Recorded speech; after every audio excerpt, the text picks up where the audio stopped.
Episode 1 में दिखाया जाता है जहाँ पर एक बहुत सारी भीड़ जमा थी और उसी में से एक आदमी कहता है, तुम लोग हमें इतने खराब मौसम में कब तक बाहर रखोगे।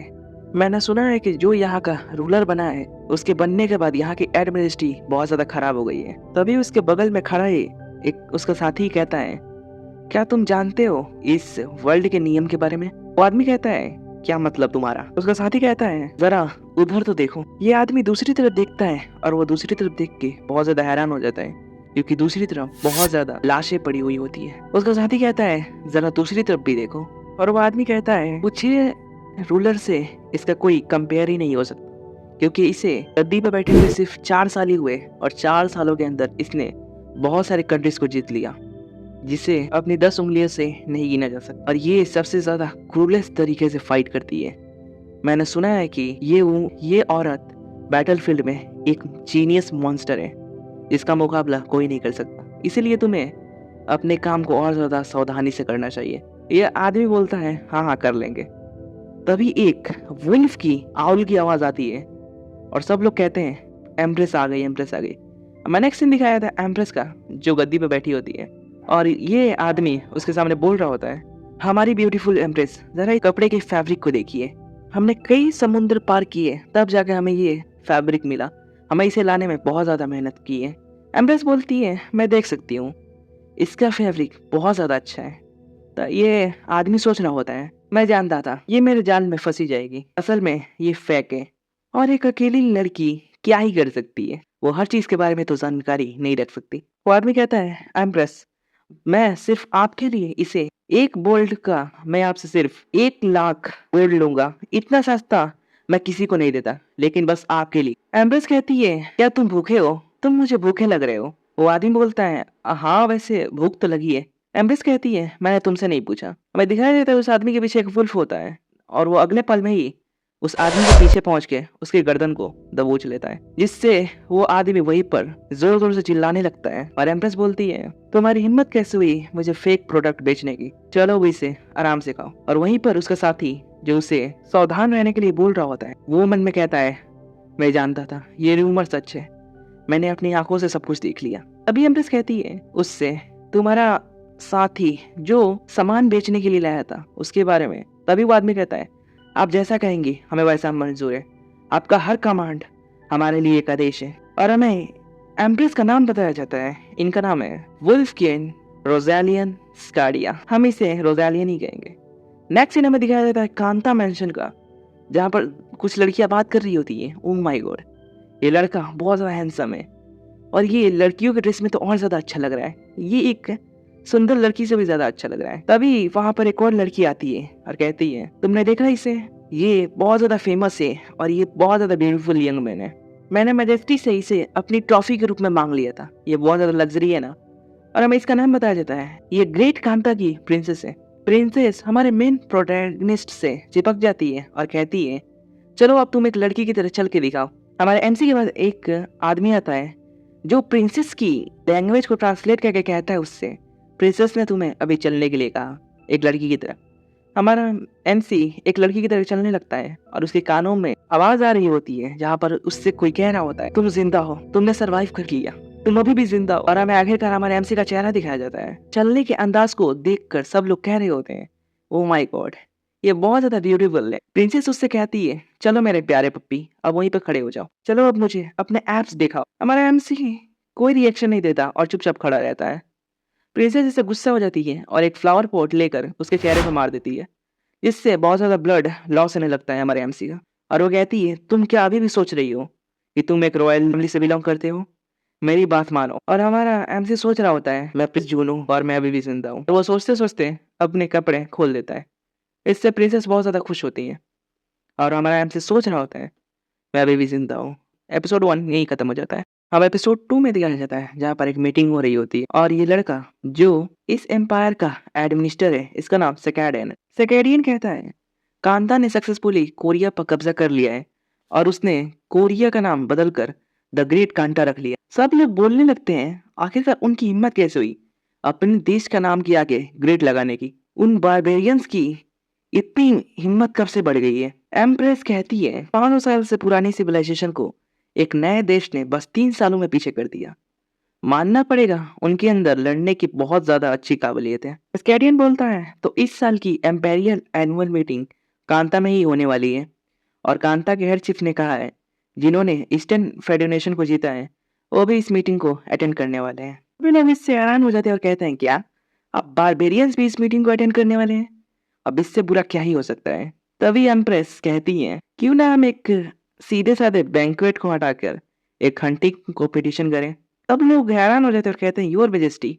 तभी एम्प्रेस कहती है मैंने सुना है कि वो लोग एक हॉर्स राइडिंग करते हुए लेने के कानों पर हमला कर सकते हैं, तो मैं चाहती हूँ कि हम लोग उनके बीच एक आर्चरी कॉन्टेस्ट रखें। क्या ख्याल है आप लोगों का? सब लोग कहते हैं योर मेजेस्टी अब मजाक कर रही है ना, आप क्यों चाहती है कि हम लोग एक बारबेरियंस के साथ कॉन्टेस्ट करें? रोज़ेलिया कहती है चलो छोड़े भी, मैं बस जॉब कर रही थी। मैं पूरी तरह से ख्याल रखूंगी कि मेरा ध्यान सिर्फ एनुअल मीटिंग के प्रिपरेशन में ही रहे, इसलिए आप लोग चिंता मत कीजिए। और एम्प्रेस सोच रही होती है ये बारबेरियंस मैं नेक्स्ट दिन दिखाया जाता है और हमें बताया जाता है ये एरिया ईस्टर्न और वेस्टर्न पाथ को क्रॉस करता है और इसका नाम है जिनियोंग डिजर्ट। ईस्ट और वेस्ट के बीच ट्रेडिंग होती है और ये एक न्यूट्रल जोन है। न्यूट्रल जोन वैसे जोन को कहा जाता है जहाँ पर फाइटिंग अलाउड बिल्कुल भी नहीं होती। हमने नेक्स्ट सीन में एक आदमी को दिखाया जाता है जो कहता है तुम लोग मुझे बताओगे मुझे और कितना ज्यादा वेट करना होगा, चलो मीटिंग अभी के अभी शुरू करो। तभी उस आदमी से कोई कहता है प्लीज थोड़ा इंतजार कीजिए, हम लोग शुरू नहीं कर सकते हैं जब तक ले एम्प्रेस आ नहीं जाती। वो आदमी बोलता है क्या तुम कांता के एम्पायर को रोक रहे हो बोलने से, एक ऐसी एम्प्रेस के लिए जो बस एक बच्चों की तरह बर्ताव करती है? अरे वो तो खाना भी जंगली जानवरों के साथ ही खाती है। उन लोगों को पीछे कुछ शोर सुनाई देता है और सब लोग पीछे घूमकर देखते हैं जहां पर कांता की प्रिंसेस कह रही होती है तुम ठीक से बिल्कुल भी नहीं चल रहे हो, सीधे सीधे चलो।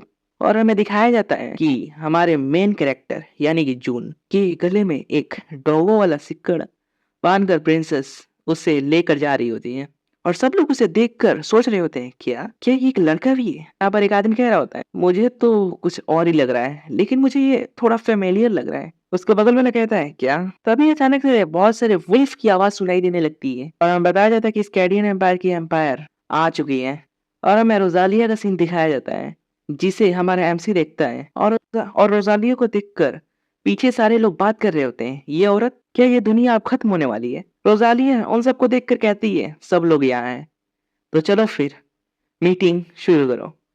हमें मीटिंग के बाद का सीन दिखाया जाता है जहाँ पर गार्ड्स की बहुत अच्छी पहरेदारी होती है और वहीं पर हमारा एमसी छुपा होता है और वो सोच रहा होता है वो कहाँ गई। और हमें दिखाया जाता है उसे बहुत ज्यादा चोट भी लगी होती है और वो हमारा एमसी सोच रहा होता है ईस्ट मेरे लिए ऑलरेडी डन है, मुझे वेस्ट मुनार्च की जरूरत है, एक ऐसी कंट्री जो कांता को हरा सकती है और जहां मैं रहने के लिए गुजारिश कर सकता हूँ। लेकिन अगर मैं ऐसा करूंगा तो मेरे भाइयों, तभी उसे दर्द होता है और वो गिर जाता है और तभी उसके पास एक वुल्फ आता है जिसे देखकर हमारा एमसी डर जाता है और एक लकड़ी हाथ में उठा लेता है जिसे देखकर वुल्फ भी गुर्राने लगता है और एपिसोड 2 यहीं पर खत्म हो जाता है। और एपिसोड नंबर 3 में दिखाया जाता है जहाँ पर जून वुल्फ को देखकर डर गया होता है और एक लकड़ी लेकर उसे डराने की कोशिश कर रहा होता है। वो वुल्फ दूसरी तरफ देखता है और वहां जाने लगता है और दूसरी तरफ रोजालिया होती है। जून रोजालिया को देखता है और वो सोचता है ये लड़की ये तो स्कैडियन एम्पायर की इम्प्रेस है। रोजालिया उसके पास आती है और कहती है तुम्हें देखकर मुझे लगा था कि तुम एक एक्सपीरियंस वॉरियर हो लेकिन तुम एक जानवर से डर गए और अब मैं तुम्हें जब करीब से देख रही हूँ तो तुम मुझे सिर्फ एक कचड़ा दिख रहे हो और कुछ नहीं। मुझे बताओ तुम किसके लिए सर्व करते हो? जून इसका कोई भी आंसर नहीं देता और चुपचाप बैठा होता है। रोजालिया गुस्से में कहती है मेरे क्वेश्चन का आंसर दो। जून फिर भी कोई रिएक्शन नहीं देता। रोजालिया गुस्से में कहती है क्या तुम एक वैश्या हो जो किंग के काफिले के साथ आ गए हो? जून पीछे हटता है और खड़े होने की कोशिश करता है। तभी रोजालिया अपनी स्वॉर्ड निकाल कर उसके ऊपर तान देती है और कहती है मेरा क्वेश्चन का आंसर दो, तुम किसके हो? चलो बोलो अब। जून कहता है मैं 13 प्रिंस हूँ कैंगनेट का और मेरा नाम कैंग जून है। रोजालिया अपने स्वॉर्ड को जून के और पास लेकर जाती है और कहती है मैंने तुमसे पूछा था तुम किसके हो, ना ही कि मैंने तुम्हारा नाम पूछा था। जून कहता है मैं कांता के प्रिंसेस की कब्जे में हूँ। रोजालिया कहती है अच्छा तो तुम कांता के हो। तभी पीछे कुछ लोग कह रहे होते हैं उसे जल्दी ढूंढो और सारे एग्जिट को अभी के अभी ब्लॉक कर दो। रोजालिया कहती है अच्छा तो ये कारण है जिसकी वजह से वो लोग तसल्ली से तुम्हें ही ढूंढ रहे हैं। तभी जून कहता है, योर हाइनेस प्लीज मुझे एक्सेप्ट कर लीजिए। मैं कैंगनेट फैमिली का लास्ट रॉयल मेंबर हूँ, तो प्लीज मुझे एक्सेप्ट कर लीजिए। प्लीज कैंगनेट को एक्सेप्ट कर लीजिए। मैं आपसे भीख मांगता हूँ। और हमारा जून मन में सोच रहा होता है, बस और नहीं, मैं और इसे बर्दाश्त नहीं कर सकता। और वो धीरे धीरे बेहोश होने लगता है। और वो बेहोश होते हुए देखता है कि वहां पर नाइट्स आ गए होते हैं। हमें नेक्स्ट सीन में दिखाया जाता है जहां पर जून को रस्सी में और सिक्कड़ में बांधकर लिटाया होता है। और वहां रोजालिया होती है जो कैरी होती है, इसे सौंप दो। जिससे जिसे कांता का एम्परर सुनकर बहुत ज्यादा हैरान हो जाता है। रोजालिया कहती है, इसने मुझसे भीख मांगा था कि ये एक्सेल के रूप में मैं इसे एक्सेप्ट कर लूं। और एक्सिल का मतलब होता है कि राजनीतिक कारणों की वजह से जिन लोगों को अपने देश से बाहर रहना पड़ता है। रोजालिया बोलती है, इसने मुझसे भीख मांगा था कि मैं इसे एक्सेप्ट कर लूं, तो तुम लोग मुझे इसे दे रहे हो ना। और ये सुनकर रोजालिया के एम्पायर का एडमिनिस्टर, और ये बुड्ढा शायद बटलर ही होगा, दोनों का सर हिल जाता है। और एपिसोड 3 यहीं पर खत्म हो जाता है। अब एपिसोड 4 में दिखाया जाता है जहां पर रोजालिया कहती है, तो तुम लोग मुझे इसे दे रहे हो ना।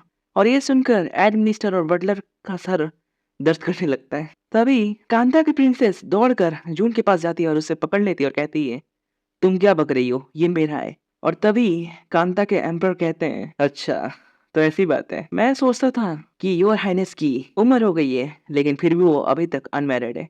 मुझे लगता था कि वो अभी तक अनमैरिड इसलिए है क्योंकि उनका इंटरेस्ट पुरुषों में है ही नहीं। उनका इंटरेस्ट पैलेस की नौकरानियों में है, जिनके साथ उन्हें खेलने में मजा आता होगा। लेकिन मुझे देखने से अब लग रहा है कि मैजेस्टी का इंटरेस्ट मर्दों में भी होने लगा है। एम्परर रोजालिया के कंधों पर हाथ रखकर कहते हैं, तुम्हें उस लड़के में क्या अच्छा लगा। रोजालिया कहती है, उसका चेहरा। और ये सुनकर एम्परर भी हैरान हो जाते हैं और कहते हैं, क्या तुम्हारा टेस्ट उस और भी जा सकता है। रोजालिया जून के चेहरे को देखती है और एक स्माइल लेती है। एम्परर के हाथ को झटकते हुए कहती है, तुमने बिल्कुल सही कहा, मुझे जवान लड़के बहुत ज्यादा पसंद है, बुड्ढों को देखकर मुझे उल्टी होती है। और पीछे एम्प्रेस के बटलर कह रहे होते हैं, योर हाइनेस क्या आपने नहीं कहा था कि आप रिस्पेक्टफुली बात करेंगी।